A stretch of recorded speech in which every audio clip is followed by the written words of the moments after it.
Salut, bonsoir, c'est Jazzomania. Heureux de vous retrouver comme tous les mardis, 18h-19h. C'est votre heure de jazz sur les 103.1 d'RVL, à la réalisation comme à l'habitude. Mon ami Pascal est derrière les manettes. On va commencer tout de suite par un premier hommage dans ce Jazzomania qui sera en vacances pendant 2 mois avec une programmation très éclectique comme à son habitude.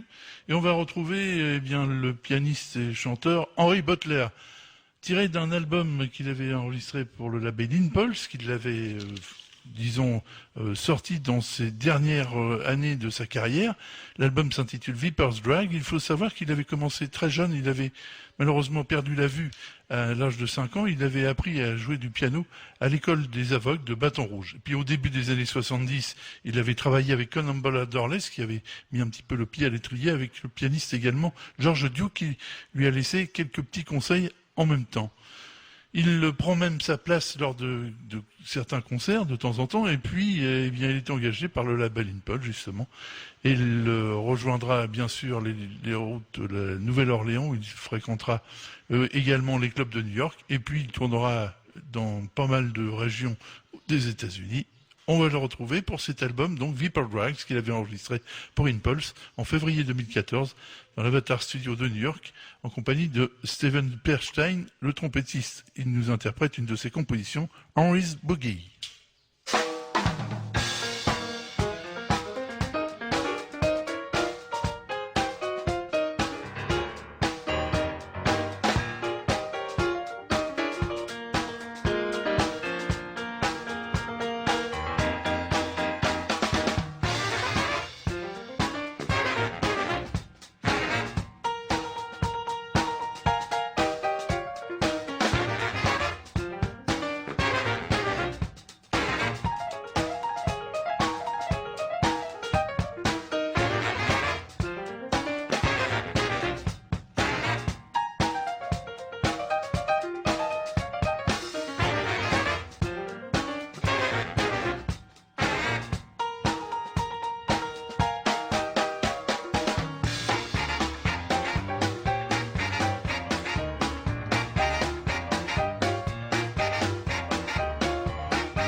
Henry Butler avec Stephen Bernstein, tiré de cet album enregistré pour Impulse en mai 2014, qui s'intitulait Viper Drags. On rendait hommage à Henry Butler, disparu le 2 juillet 2018, il avait 69 ans. Un grand homme, certainement l'un des meilleurs pianistes de la Nouvelle-Orléans. On continue cette fois-ci avec un saxophoniste et également chanteur. Il s'appelle Eddie Clinton Vinson. Il abordait aussi bien le blues que le jazz. Il était à l'aise dans les deux disciplines. Il avait débuté à l'âge de 15 ans en 1932 et entre 1942 et 1945, eh bien, il joue avec Cootie Williams.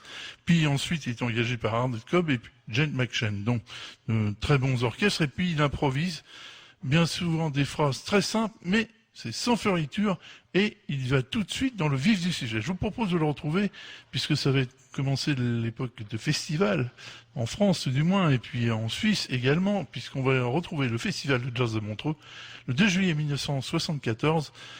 L'album s'intitulait Jam in the Blues et on retrouve Eddie Clinton Vinson avec notamment le saxophoniste ténor Al Singer. Il nous interprète une de ses compositions, Homeboy.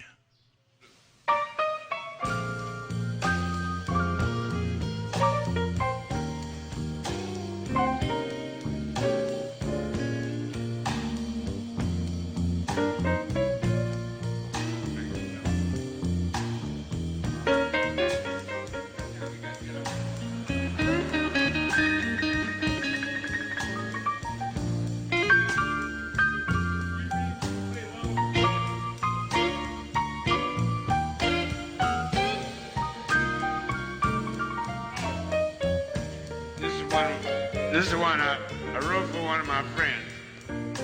I don't know about this television. Homeboy, homeboy, I can see you drunk again.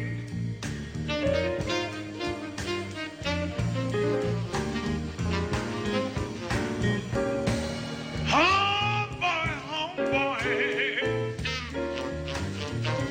I can see you drunk again.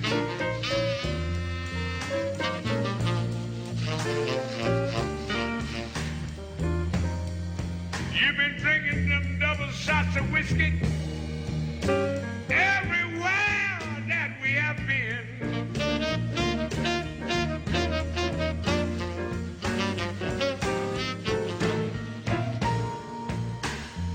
You keep on drinking till every drop is gone.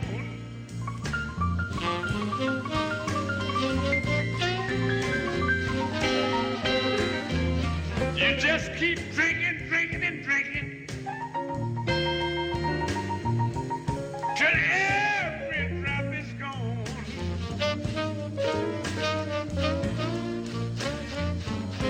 You keep drinking to everybody's health till pretty soon you ruin your own.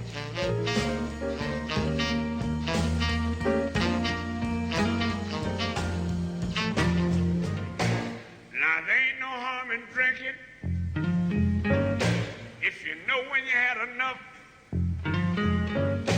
But you get so mean and evil every time you drink that stuff. You keep running your big mouth. Don't know what you're talking about. Every joint that we go in, they wind up throwing us out. Homeboy, homeboy,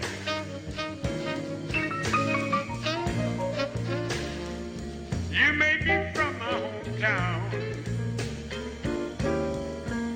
but if you can't do no better, buddy, I guess I'll have to put you down.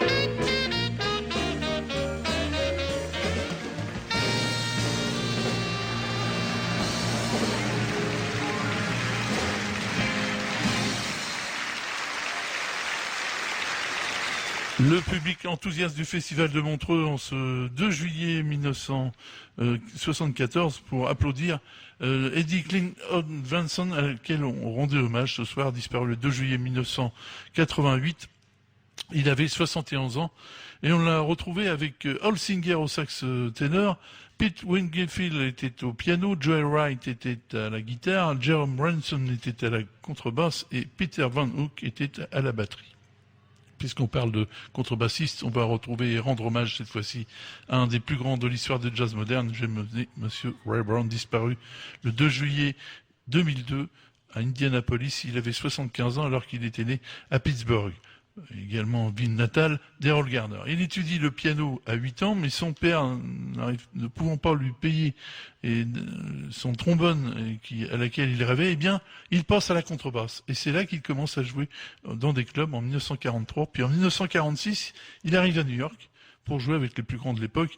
Art Tatum, Hank Jones, Dizzy Gillespie font appel à ses services. En 1948, il épouse Ella Fitzgerald, ce qui lui permet d'ailleurs de faire et d'effectuer les tournées du GRTP de Norman Granz à travers tous les États-Unis, de rendre son nom célèbre et indispensable à certaines formations, comme c'est le cas des Pool Winners, où il a remporté 3 années de suite, élu par les lecteurs de Downbeat, le premier prix concernant les contrebassistes, comme c'était le cas pour ses amis de studio Chellyman à la batterie et Bernie Kessel à la guitare. Ils ne quittaient pas la première place, ces trois-là, et on va les retrouver dans justement le premier album qui les réunit sous le titre The Paul Winners à Los Angeles le 18 et 19 mars 1957.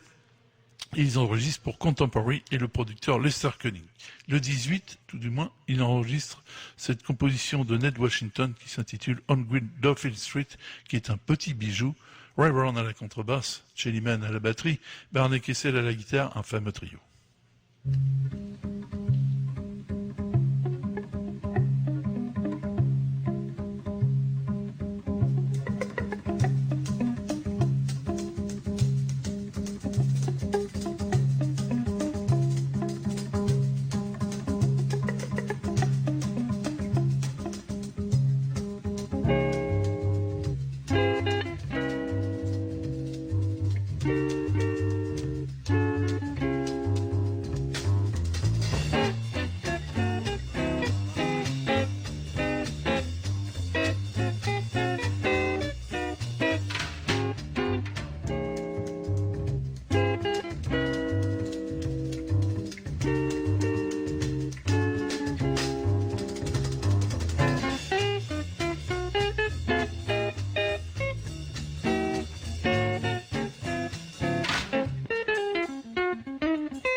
Le trio magique des Paul Winners, il a remporté 3 saisons consécutives les référendums du magazine Downbeat et des lecteurs.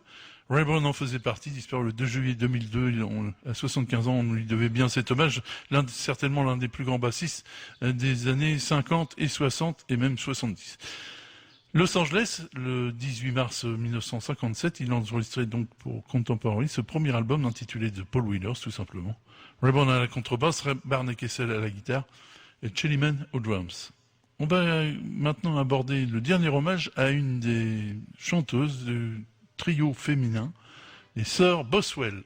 On va rendre hommage à Martha Boswell, qui était la pianiste de cette formation, qui a eu une notoriété, notamment au début des années 30, jusqu'en 1935, à la date où s'est dissous ce groupe vocal, qui a eu un énorme succès en tournant aussi à travers les États-Unis. Et sa sœur Connie, donc Martha Boswell, était l'aînée. Elle est décédée le 2 juillet 1988. Elle n'avait que 53 ans.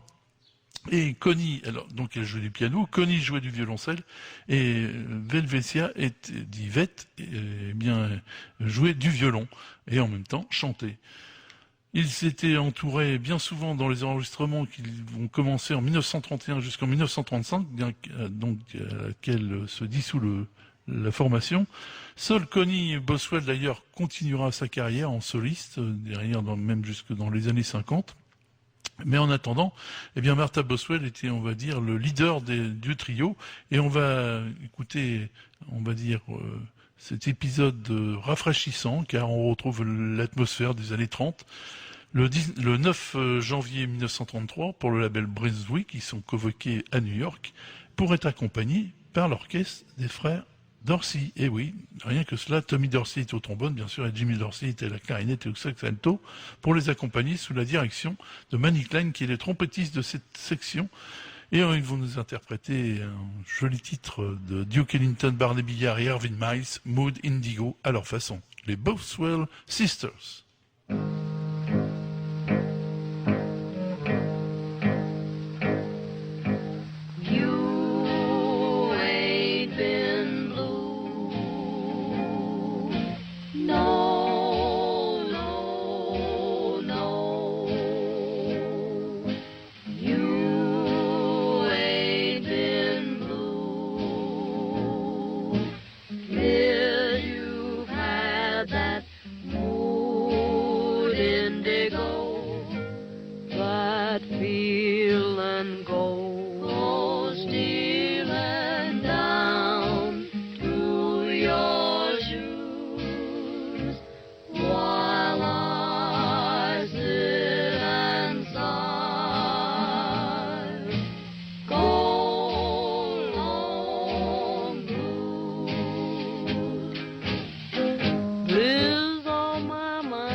The Boswell Sisters, pour rendre hommage à Martha Boswell qui disparut le 2 juillet 1988. Elle avait que 53 ans et l'on vient de l'entendre accompagnée donc pour le disque Brunswick enregistré à New York le 9 janvier 1933, accompagnée donc de l'orchestre des frères Dorsey. Manny Klein était le leader de cette formation à la trompette, Tommy Dorsey était au trombone, Jimmy Dorsey était à la clarinette et au sax alto, Harry Boston était au violon, Martha Boswell était donc au piano, Eddie Lang était à la guitare, Artie Bernstein était à la contrebasse et Stan Ling était à la batterie pour accompagner donc les Boswell Sisters composées donc de Martha à laquelle on rendait hommage, de Connie et d'Helvetia d'Yvette. On va aborder maintenant une page, eh bien, vous le savez, le jazz et le cinéma ont beaucoup de rapports. Et puis, on a un projet avec mon ami Pascal qui est derrière les manettes ce soir, eh bien, un projet pour les fêtes de fin d'année, de vous concocter les rencontres du jazz et du cinéma et de la chanson française. On va dire une petite série d'émissions qu'on va vous concocter aux petits oignons et j'espère que ça vous plaira. En attendant, je vais vous donner une petite idée donc pour ce qu'on pourra entendre dans ces émissions et on va retrouver une bande originale de film, d'un film qui n'est pas très très connu, qui a été tourné par Tony Curtis et Debbie Reynolds, un joli couple, dont le réalisateur est Robert Mulligan. Le titre du film s'appelait The Rat Race. Il comptait justement la vie d'un saxophoniste de jazz. On va retrouver la musique d'Elmer Bernstein et son cachet bien particulier, vous allez reconnaître son style. Il l'avait enregistré au studio Paramount, les studios de Paramount Cinéma, et il avait réuni ses musiciens ce 5 février 1960. On va écouter le thème principal de ce film, The Rat Race, Elmer Bernstein.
la musique originale donc de ces films The Rat Race qui a été réalisé par Robert Mulligan et à laquelle participaient Tony Curtis et Debbie Reynolds en vedette principale, enregistrée au studio Paramount à Hollywood le 5 février 1960 par la formation emmenée par l'excellent compositeur Elmer Bernstein, à laquelle on avait fait appel pour composer cette musique de The Rat Race dont on vient d'entendre le titre principal. On va continuer justement avec cette fois-ci on va dire un film de série B.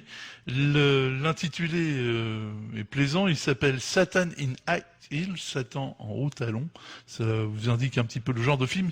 C'est un film qui avait été, le nom vous ne dira rien, mais le réalisateur s'appelle Gerard Intrater.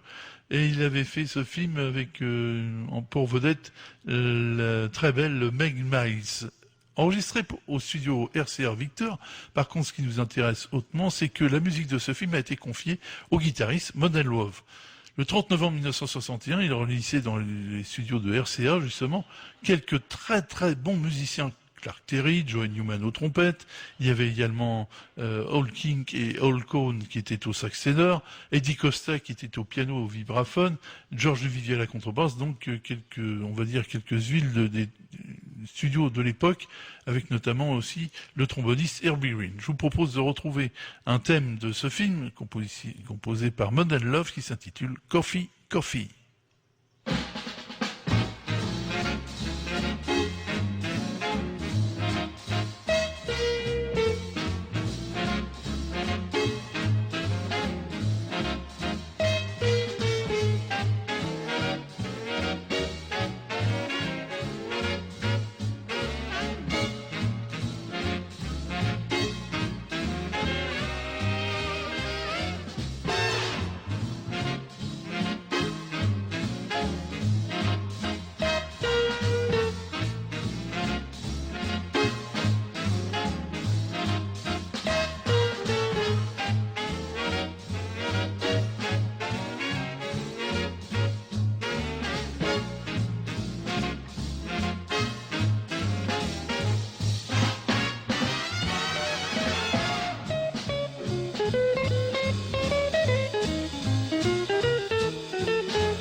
enregistré dans les studios RCA Victor le 30 novembre 1961, vient de l'entendre, tiré de ce film, donc la bande originale de ce film Satan in High qui a été réalisé par le réalisateur Gerald Intrater, avec Mike Miles dans le rôle principal. Et on a retrouvé dans ce thème principal qui s'intitule Coffee Coffee, composition de Mundell Love, quelques très bons musiciens. Clark Terry, Joey Newman et Doug Severinsen étaient aux trompettes, Jim Buffington au corps, Herbie Green et Josh Cooper étaient au trombone, Walter Levinsky avec Rebecca Shane était au sax alto, Al Kink avec Al Cohn était au sax ténor, Saul Schlesinger était au sax baryton, Eddie Costa au piano et au vibraphone, Georges Duvivier à la contrebasse et Action aussi à la batterie. Il méritait qu'on les cite tous car cela fait un excellent orchestre, une excellente formation sous la houlette bien sûr du guitariste Mundell Love qui était un musicien complet, compositeur, arrangeur et chef d'orchestre. On va continuer cette fois-ci avec cette belle série éditée par Jordi Pujol et son label Fresh Sound Records qui vient de fonder un label vocal Fresh Sound qui honore bien sûr l'art vocal féminin dans le jazz, et on retrouve des interprètes qui sont soit oubliés ou qui ont fait un unique album, comme c'est le cas ici avec la belle Pam Garner. Elle est couplée avec un album de Peggy King, Lazy Afternoon, dont on a déjà écouté un extrait. En attendant, on va la retrouver avec un orchestre sous la férule de Johnny Williams, enregistré à Hollywood le 5 février 1960 pour le label Columbia. L'album s'intitulait à l'époque Sings Ballad for Broken Hearts, tout un port romantique et franchi. Jack Shedlon était à la trompette, Jimmy Rolls au piano, Red Mitchell à la contrebasse et Larry Bunker au drums pour accompagner agréablement Pam Garner dans ce thème qui s'intitule, composé par Anne Ronell, Will You Wait For Me. Pam Garner.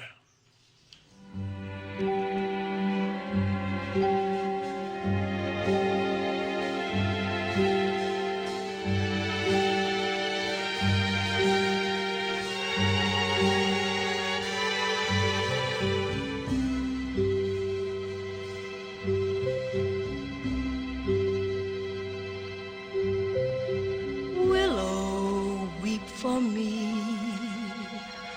willow, weep for me. Bend your branches green along the stream that runs to sea. Listen to my plea. Listen, willow, and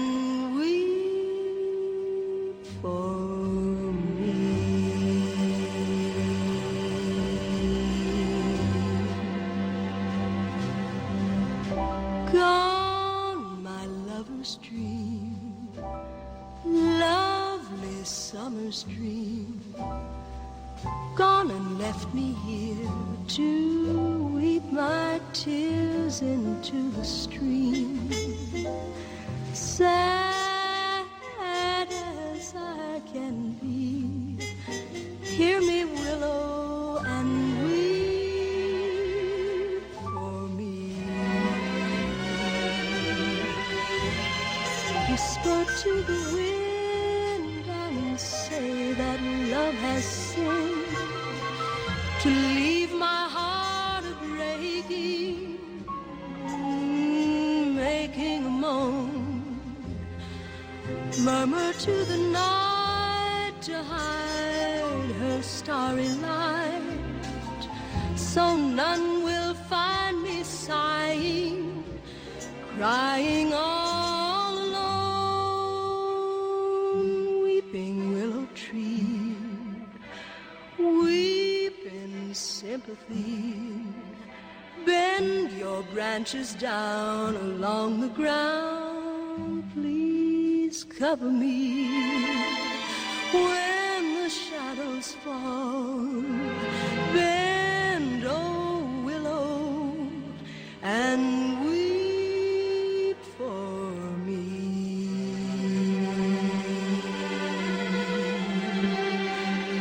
Bend, oh willow, and weep for me.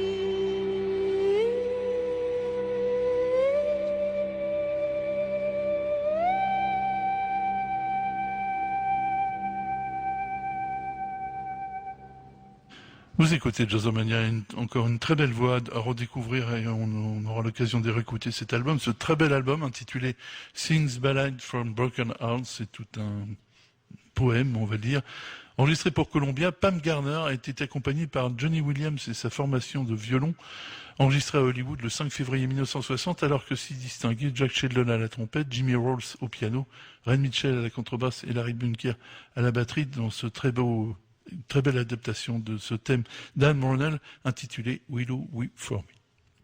On va retrouver pour ces 2 mois d'été, comme c'est la tradition, les coups de cœur de ces mois d'été, eh bien, ont la chance de passer pendant le mois de juillet et le mois d'août. C'est le cas. Et on retrouve 2 récidivistes. Et en effet, Alex Tassel avait déjà les faveurs avec son dernier album il y a déjà quelques mois de notre rubrique. Eh bien, il réédite encore la performance et il le mérite bien. On va le retrouver avec un double album. Cette fois-ci, on va écouter, il y a 2 albums. Le premier s'intitule Past and Present. Ils sont réunis dans un même coffret. On va le retrouver dans un jazz, on va dire, plus classique. Et le deuxième volet, eh bien, est un jazz un petit peu plus électrique, mais dans la mouvance, on va dire, de Miles Davis.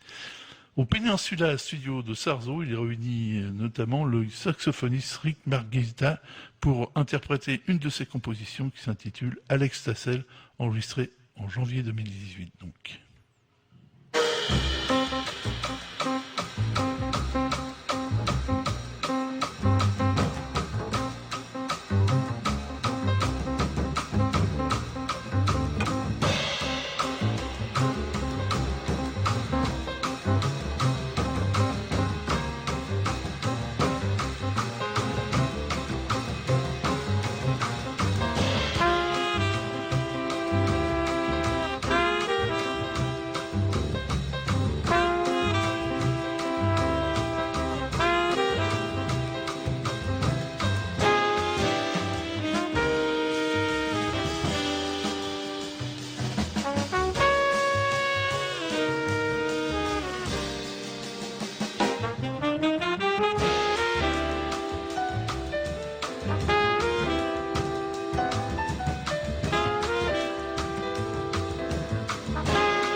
Et oui, notre ami Pascal, toujours attentif, il a vu que l'enregistrement était live dans le studio, donc il y avait quelques spectateurs et vous avez entendu les applaudissements des spectateurs grâce à notre ami Pascal.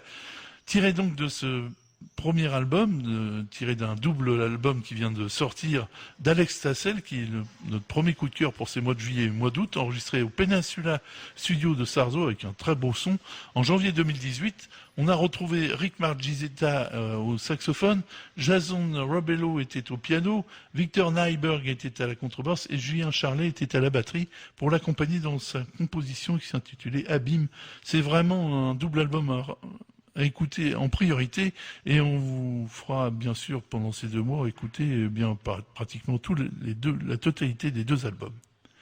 Le deuxième coup de cœur, c'est aussi une récidiviste. Cette fois-ci, c'est une voix féminine et elle a fait du chemin et elle continue à grimper dans les sommets. Il s'agit de Cyril Aimé. Eh bien, elle vient de sortir un nouvel album qui est enregistré en partie en France et en partie aux États-Unis, puisque vous le savez, eh bien, elle fait une très jolie carrière là-bas. On va la retrouver cette fois-ci avec un hommage à un compositeur américain, un petit peu moins connu que par exemple Richard Hammerstein ou Rodgers and Hart. Eh bien, il s'agit de Stephen Sondheim. Elle a pioché dans son répertoire, elle a trouvé quelques titres et cela a fait bien l'intitulé de l'album. Cyril Aimé nous chante cette fois-ci Take Me to the World. On aura l'occasion, elle aussi, de l'écouter pendant ces 2 mois. Mais avant d'écouter Cyril Aimé, je vous mets un petit peu dans l'expectative. On va parler d'actualité, ça va être très rapide cette semaine. Tout d'abord, eh bien, vendredi 5 juillet, ça se passe à la Maison.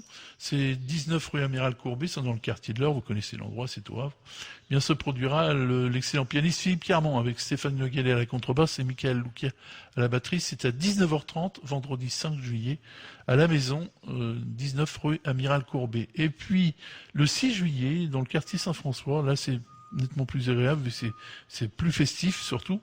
Eh bien, on aura l'occasion de voir, et vous le savez, on repassera quelques extraits de leur dernier album qui fête leur anniversaire en même temps. Le Louisiane & Co Jazz Band, eh bien, se produira, on va dire, en déambulant à cette fête du Macro qui aura lieu dans le quartier Saint-François samedi 6 juillet à 17h. Donc là, ce sera la fête vraiment avec cette excellente formation emmenée par Sébastien Guimard, le chef qui est le cornettiste également de cette formation. Mais vraiment, vous passerez un très très bon moment avec ces musiciens qui sont pleins d'entrain et de gaieté et puis qui aussi ont le swing. Et puis pour finir, eh bien, je vous propose sous la férule et l'organisation du Jazz Club du Havre, Hot Club Jazz du Havre, eh bien, une organisation qui se déroulera cette fois-ci le 7 juillet à Saint-Maurice-d'Étang, lieu très agréable, au château.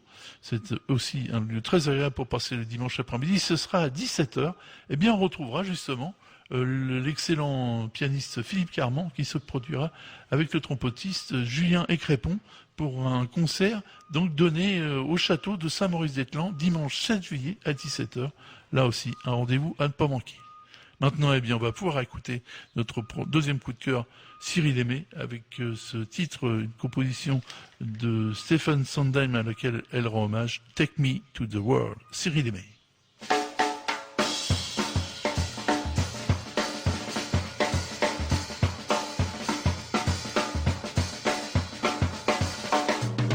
Let me see the world with clouds, take me to the world.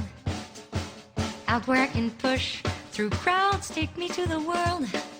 A world that smiles with streets instead of aisles, where I can walk for miles with you. Take me to the world that's real, show me how it's done. Teach me how to laugh, to feel, move me to the sun. Just hold my hand whenever we arrive. Take me to a world where I can be alive. Let me see the world that smiles, take me to the world. Somewhere I can walk for miles, take me to the world. With all around, things growing in the ground. We're birds that make a sound, our birds. We shall have the world come true, we shall have the world. I won't be afraid, with you we shall have the world. Just hold my hand whenever we arrive. Take me to a world where I can be alive.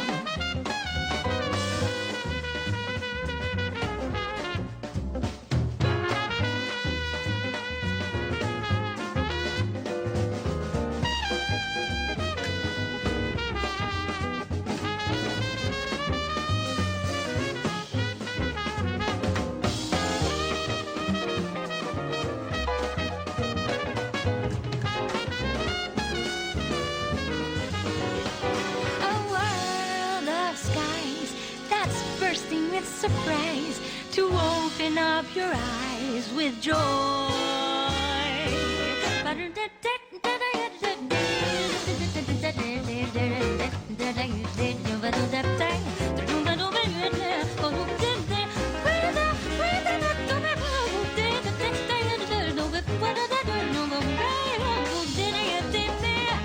You hold my hand and know you're not alone. You shall have the world. Such a lovely world. We shall have the world forever. For our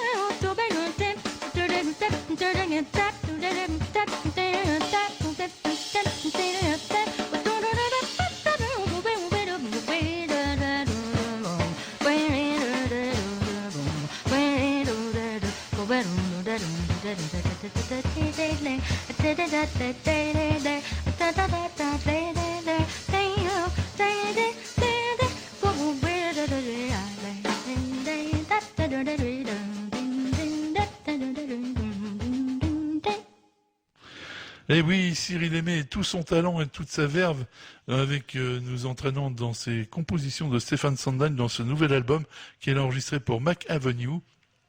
Le titre s'appelle bien Take Me to the World, il est de la plume donc de Stephen Sondheim, puisque tout l'album ce sont des compositions de Stephen Sondheim à laquelle rend hommage Cyril Aimé. On a entendu Asaf Gleisner qui était au piano, Jérémy Bruyère qui est à la contrebasse, décidément il est dans pas mal d'enregistrements en ce moment, Johan Serra était à la batterie, Raph Lavital à la guitare, Bill Todd était au sax ténor et c'était Wayne Tucker qui assurait la partie de trompette que vous l'avez entendu, enregistré en avril-mai 2018, cette fois-ci à l'Avision Studio dans le Queens à New York. On va terminer avec un hommage au pianiste Ben Hallberg, disparu le 2 juillet 2013, il avait 81 ans, et il avait accompagné pendant quelques prestations en Suède, eh bien notre ami Stan Getz. On va le retrouver donc au club Nalen à Stockholm en février 1959, accompagnant Stan Getz, Bern Hallberg est au piano, Daniel Jordan à la batterie, à la basse, pardon, et Edmund Johansson était à la batterie on va retrouver dans une composition de Simon Grönberg et Oscar Hammerstein, Lover Come Back to Me, qu'il a interprété souvent Stan Getz.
Nous étions au club Nalen à Stockholm en février 1959 où Stan Getz enregistrait donc ce très beau thème de Simon Ramberg et Oscar Hammerstein, Lover Come Back to Me, avec notamment le regretté pianiste à laquelle on rendait hommage, disparu le 2 juillet 2013, il avait 81 ans, Bent Hallberg.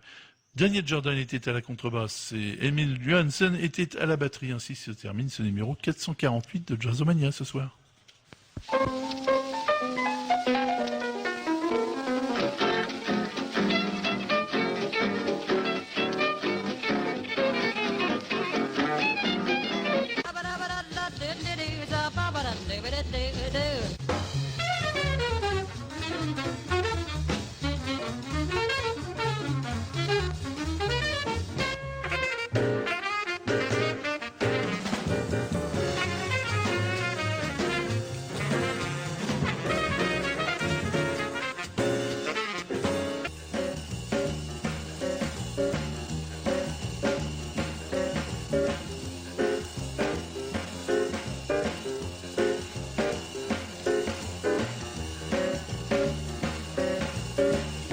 C'était Jazzomania numéro 448 à la réalisation. Mon ami Pascal était derrière les manettes. On vous donne rendez-vous, bien sûr, mardi prochain, même heure, même antenne. Salut, bonsoir.